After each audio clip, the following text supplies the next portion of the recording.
Mesdames et messieurs, bonsoir et bienvenue sur les ondes de votre chaîne privée Sahel TV, la chaîne de la diversité, pour ce nouveau bulletin d'information dont voici le sommaire. Le président de la République s'est envolé pour Bujumbura pour une visite de 2 jours.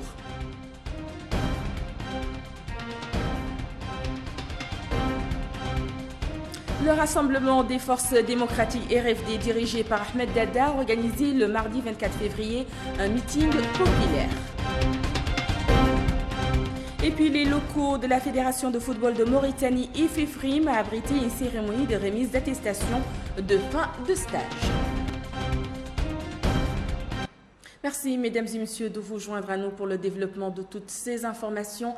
5 chefs d'État et de gouvernement africains ont débuté ce jeudi à Bujumbura une visite de 2 jours pour tenter de convaincre le président burundais et son opposition de relancer un dialogue de sortie de crise actuellement au point mort. Mamadou Dembassi nous en dit plus.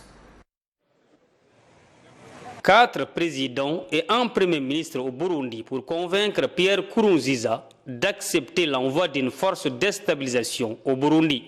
La délégation de l'Union africaine est composée des présidents mauritaniens Mohamed Ould Abdelaziz, Jacob Zuma, Macky Sall, Ali Bongo Ondimba et Ali Mariam Desalegn ont été désignés suite à la décision prise le 31 janvier au sommet de l'Union africaine à Addis Abeba afin de consulter le gouvernement et les acteurs politiques burundais au sujet de la mise en place d'un dialogue inclusif et du déploiement d'une force de prévention et de protection au Burundi.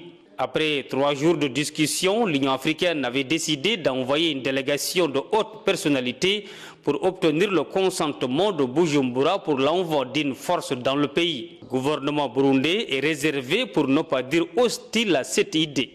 Le Burundi, par la voix de son Premier ministre, avait dit, je le cite, « Je crois que nous avons été suffisamment clairs sur notre refus de toute troupe étrangère dans notre pays. » Dembassi s'est tenu ce matin une journée de réflexion sous le thème les problématiques du Hajj en Mauritanie, échecs et améliorations. Plusieurs agences de voyage se sont réunies pour discuter d'une meilleure organisation de la partie mauritanienne du Hajj. En présidant la cérémonie, M. Mohamed Lemine Ould Halem a salué la présence de toutes ces agences de voyage et que main dans la main, ils pourront faire le travail dans de très bonnes conditions. Que la responsabilité n'incombe pas seulement au pouvoir public mais aussi aux opérateurs du secteur, notamment les agences de voyage.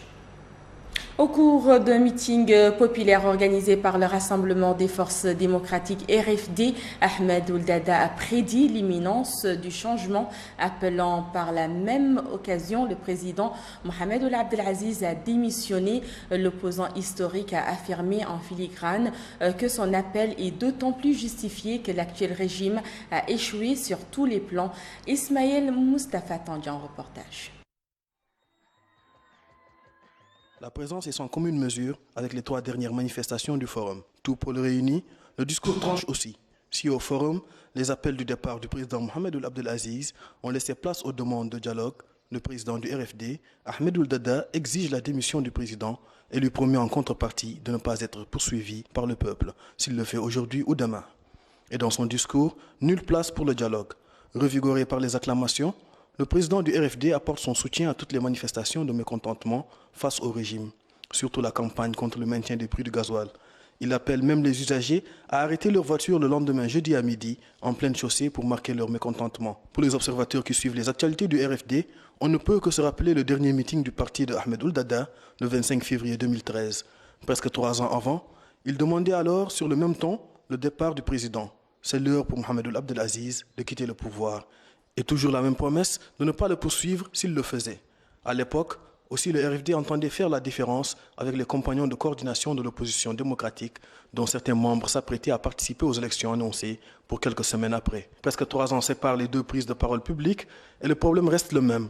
Face aux réticences du pouvoir à se démettre, qu'est-ce qui reste à faire si l'on refuse l'option du dialogue? Faire bouger la rue? Souhaiter plus ou moins publiquement un renversement du pouvoir par l'armée ou travailler à harceler le pouvoir pour perturber la situation et donner l'impression d'une instabilité récurrente. Le RFD a-t-il les moyens de cette politique de confrontation? Des questions que ne se posent pas les premiers responsables du parti, qui s'inscrivent désormais en dehors de toute logique de compromis politique avec le pouvoir actuel, quitte à rester seul sur ce sentier de guerre.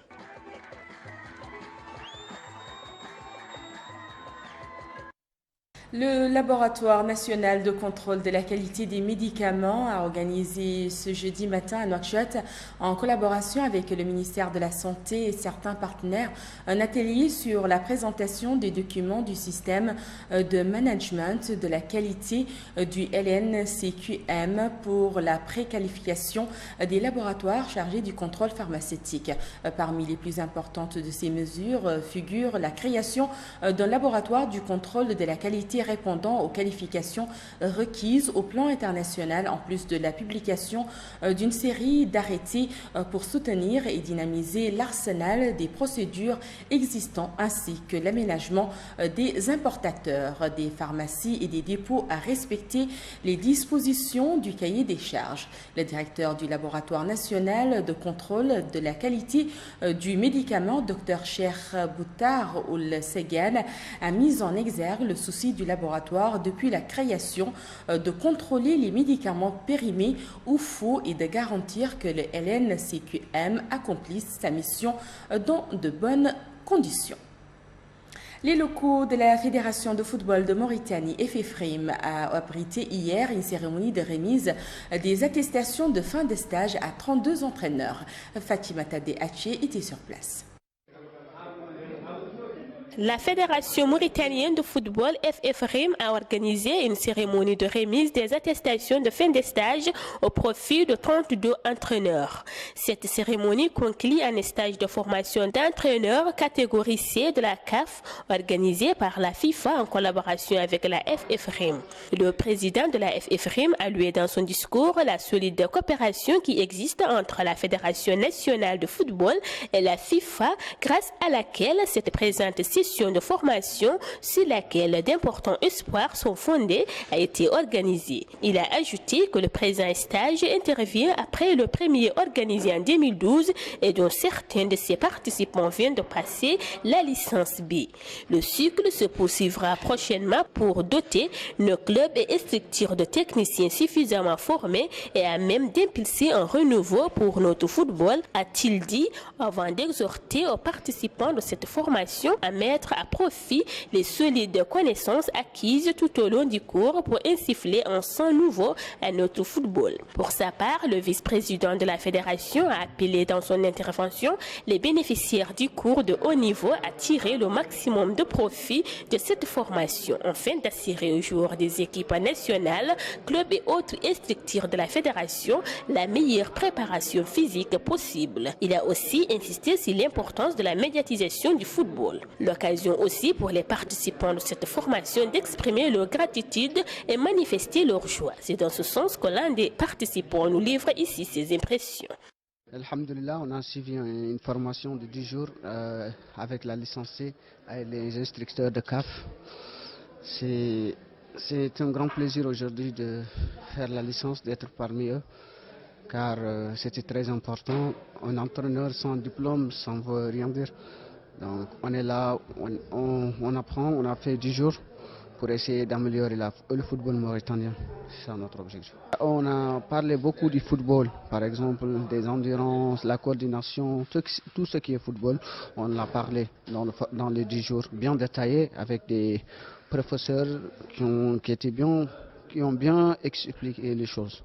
On a pratiqué ici, on a fait le théorie, le pratique. La théorie ici en classe et le pratique, on l'a fait sur le terrain.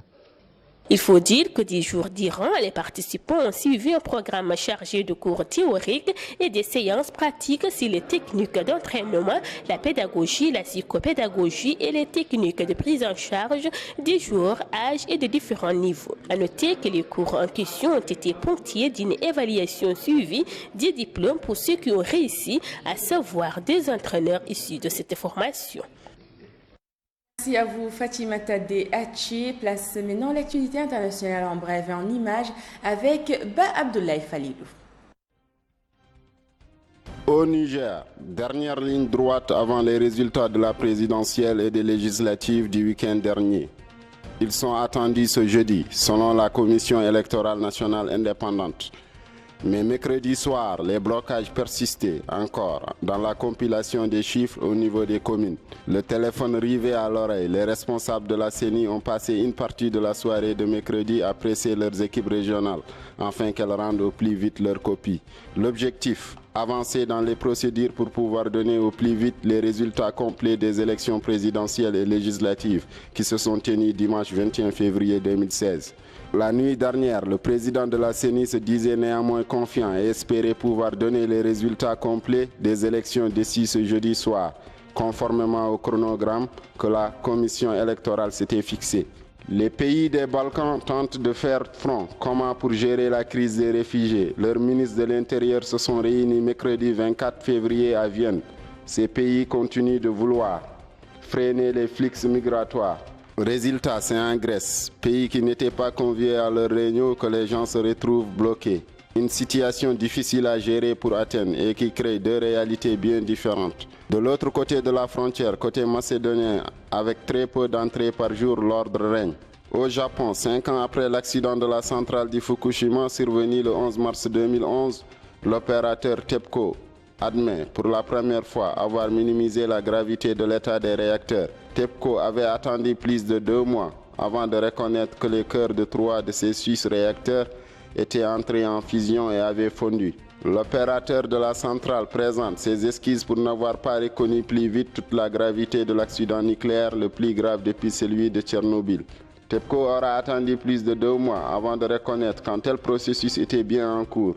Pour 3 d'entre eux, des scientifiques laissent entendre aujourd'hui que si TEPCO avait admis dès le début que les cœurs des réacteurs étaient entrés en fusion, Tokyo aurait cédé à la panique. Seuls 220 km séparent la mégalopole japonaise de Fukushima. Ainsi, mesdames et messieurs, prend fin à cette édition. Merci à vous de l'avoir suivi. Un grand merci à toute l'équipe technique et rédactionnelle.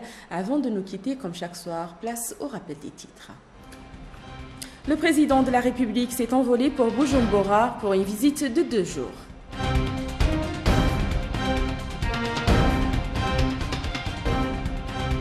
Le rassemblement des forces démocratiques RFD dirigé par Ahmed Dada a organisé le mardi 24 février un meeting populaire.